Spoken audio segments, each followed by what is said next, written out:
Questo incontro si intitolava Credo povera patria perché era nato come un dialogo con Franco Battiato. In realtà, se si potesse, ma non lo si può perché ormai è stampato sui programmi, io il titolo lo cambierei perché è un titolo che induce un po' di pessimismo, un po' di rassegnazione, toni così da Geremiade. Invece penso che questo sia un momento molto interessante, non dico allegro ma molto interessante da vivere, soprattutto per chi fa il mestiere di giornalista ma anche per chi fa il mestiere di cittadino. E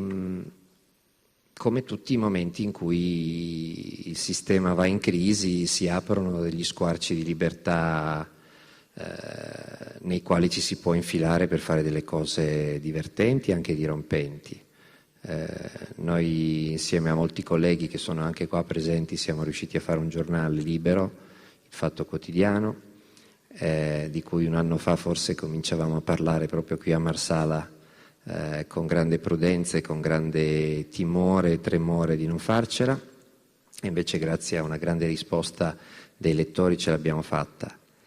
È notizia di questi giorni che finalmente Santoro si libera della gabbia della RAI e probabilmente cercherà di fare qualcosa di analogo in televisione senza dover rendere conto ai partiti con il bilancino del manuale Cencelli, e quindi anche da quel punto di vista lì, dopo quello che è successo al Paladozza con Rai per una notte, si aprono degli spazi veramente appassionanti. La magistratura, almeno quella che riesce a fare ancora, che vuole fare ancora il suo mestiere, è riuscita un'altra volta a scoperchiare un po' dappertutto, al nord come al sud come al centro, una serie di scandali nonostante tutti gli ostacoli che sono stati messi sulla sua strada. Io ho fatto un libro ad personam dove ho contato circa 105 leggi fatte per tutelare gli interessi di una persona, Silvio Berlusconi. Sono 38 le leggi che sono state fatte per tutelare i suoi di interessi giudiziari, finanziari, affaristici, e poi ce ne sono un'altra settantina che sono state fatte da maggioranze spesso bipartisan, spesso addirittura unanimi, per sistemare gli affari di altre persone o di poche persone. Si va dalla legge pro Sofri fatta dal centro-sinistra alle leggi pro mafia fatte da centrodestra e centro-sinistra insieme, alle leggi pro Confindustria, alle leggi pro Telecom, alle leggi pro sismi per coprire le vergogne e le deviazioni dei nostri servizi segreti pubblici e privati, alle leggi pro Dell'Utri, alle leggi pro Previti, alle leggi per i furbetti del quartierino, all'indulto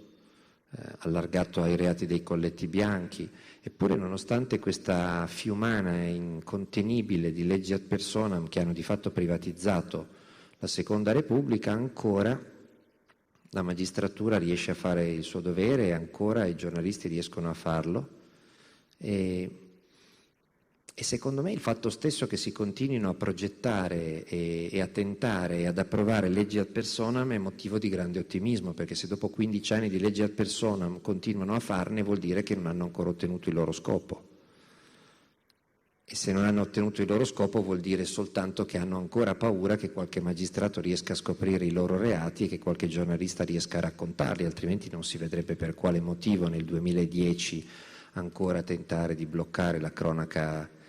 giudiziaria, abolire direi la cronaca giudiziaria, perché questo è quello che fa la legge sulle intercettazioni, cosiddetta sulle intercettazioni, e abolire di fatto le indagini giudiziarie, come si sta facendo con l'altra parte della legge sulle intercettazioni, quella che riguarda i poteri della magistratura e delle forze dell'ordine e non le funzioni della stampa libera. Quindi più fanno leggi ad personam più dimostrano la loro debolezza, perché vuol dire che dopo 105 leggi ad personam se ne hanno ancora bisogno, vuol dire che il disegno non è completo, che c'è ancora speranza, che almeno c'è ancora battaglia. Il fatto che poi più leggi ad personam fanno, più sono in difficoltà, vuol dire che quello che fanno nella loro quotidianità è talmente grosso che non c'è coperchio che riesca a coprirlo. Da questo punto di vista un altro motivo di grande ottimismo io lo traggo dal fatto che per molti anni ci siamo sentiti ripetere, ci siamo ripetuti, parlando anche tra noi e noi, se esiste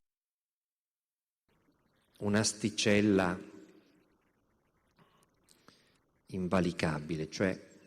si diceva ma una volta ci indignavamo per molto meno di quello che oggi troviamo normale, no? A furia di mitidatizzarci al peggio, l'asticella dell'inaccettabilità è scesa a livelli che praticamente non la si vede più, tant'è che adesso bisogna scavare per trovare quell'asticella, però a un certo punto questa discesa dell'asticella si è fermata e si è scoperto che esiste qualcosa di inaccettabile, persino per questo regime. È successo 2 settimane fa, quando un ministro è stato scaricato dal Presidente del Consiglio. Quando Berlusconi scarica qualcuno vuol dire che quel qualcuno deve essere proprio indifendibile, che di solito lui caricava, non scaricava. In 15 anni non ha mai scaricato nessuno, ma proprio nessuno, nemmeno Previti, non ha mai scaricato nessuno. Il fatto che abbia cominciato a scaricare qualcuno vuol dire che quel qualcuno o l'aveva fatta o l'aveva detta talmente grossa che nemmeno Berlusconi poteva difenderlo. E guardate che quando uno non riesce a farsi difendere nemmeno da Berlusconi vuol dire che è proprio un caso disperato, che aveva difeso chiunque, persino Mangano. Il fatto che esista qualcosa di inaccettabile persino per Berlusconi è molto interessante. In realtà Berlusconi ha deciso di scaricare Scajola per un motivo molto semplice, che l'opinione pubblica ha deciso che quello che aveva fatto e aveva detto Scajola era inaccettabile. Quindi alla fine siamo noi a decidere quello che è accettabile o no, persino per uno come Berlusconi che accetterebbe qualunque cosa e digerirebbe qualunque cosa e ha digerito qualunque cosa nella sua vita. È stata l'opinione pubblica, anche gli elettori di centrodestra che hanno intasato i siti del Popolo delle Libertà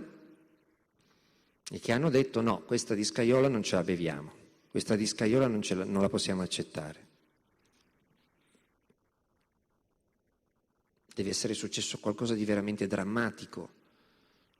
per far sì che Berlusconi scaricasse uno dei suoi. Infatti il ministro Rotondi, quello che ha la testa kiwi, non so se avete presente, c'è pure un ministro Rotondi,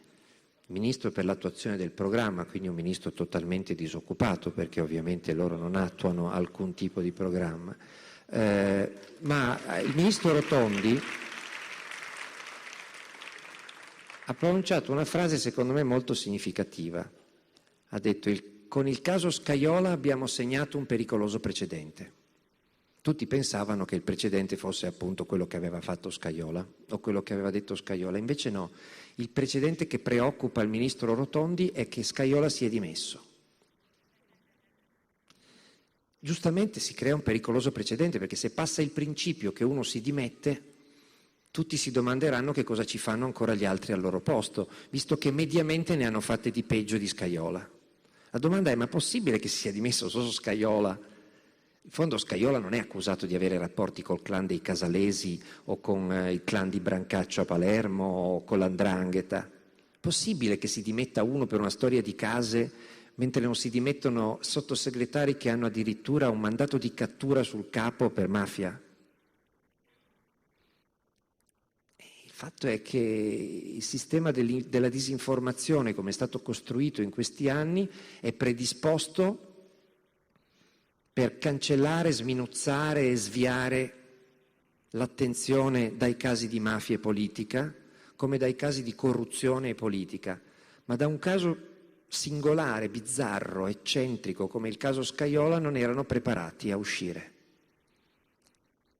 Intanto per gli ingredienti che compongono il caso Scajola. L'ingrediente principale è la casa.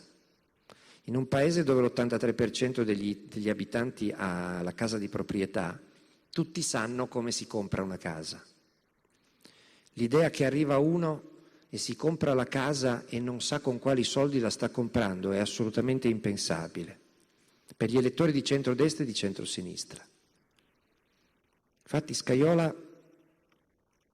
ha gridato al complotto il primo e il secondo giorno, poi il terzo ha dovuto inventarsi qualcos'altro, ha avuto molto tempo e non è che si sia inventato granché. È molto interessante vedere la progressione degli alibi che ha accampato Scajola, perché il primo giorno ha detto non posso parlare, quando è venuto fuori che c'erano 80 assegni da 12.000 euro ciascuno, appena sotto la soglia della segnalazione all'antiriciclaggio, per un ammontare complessivo di 900.000 euro, che avevano concorso a comprare la sua casa, di 250 metri quadri davanti